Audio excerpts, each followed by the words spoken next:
विधानसभा चुनाव 2023 को लेकर राजस्थान में हलचल मची हुई है। बात चाहे भारतीय जनता पार्टी की हो या फिर कांग्रेस की, इस वक्त दोनों ही पार्टियों के संभावित प्रत्याशी लिस्ट में अपना नाम आने का इंतजार कर रहे हैं। लेकिन जिस तरह से दोनों ही पार्टियों के बीच में दल बदल की रस्साकसी चल रही है, उसको देखकर लगता है कि पिछले दिनों कांग्रेस नेता राहुल गांधी ने जिस तरह से राजस्थान के चुनाव को लेकर जो वक्तव्य दिया था, वो सही साबित होता हुआ नजर आ रहा है। दरअसल कुछ महीनों पहले ही दोनों पार्टियों ने अपने अपने स्तर पर राजस्थान में कई चुनावी सर्वे करवाए थे। उसी एक सर्वे की रिपोर्ट के आधार पर राहुल गांधी ने कहा था कि राजस्थान में चुनाव जीतना थोड़ी चुनौती है।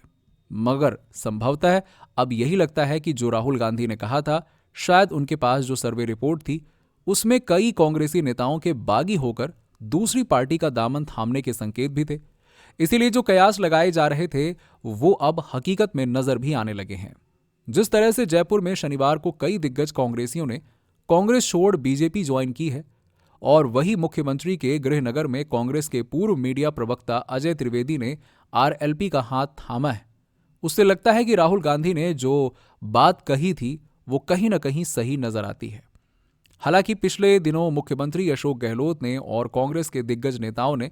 राहुल गांधी के वक्तव्य को लेकर सफाई दी थी कि राहुल गांधी ने जो बयान दिया है उसके बाद उनके कार्यकर्ता और नेता दुगने जोश के साथ प्रदेश में कांग्रेस को विजय दिलाने के लिए कार्य करेंगे। लेकिन जिस तरह के हालात बन रहे हैं वो ये बताते हैं कि आने वाले दिनों में दोनों ही पार्टियों के लिए चुनाव जीतना बहुत कठिन होगा, और हो सकता है कि प्रदेश में गठबंधन की सरकार बने, क्योंकि जिस तरह से राष्ट्रीय लोकतांत्रिक पार्टी, आजाद पार्टी और आम आदमी पार्टी ने दोनों ही पार्टियों के बागी उम्मीदवारों को टिकट देकर प्रदेश में अपने वजूद का एहसास कराया है, और दोनों ही बड़ी पार्टियों के अलावा अन्य पार्टियां ये दावे कर रही हैं कि बिना उनके समर्थन के इस बार राजस्थान में सरकार नहीं बन पाएगी।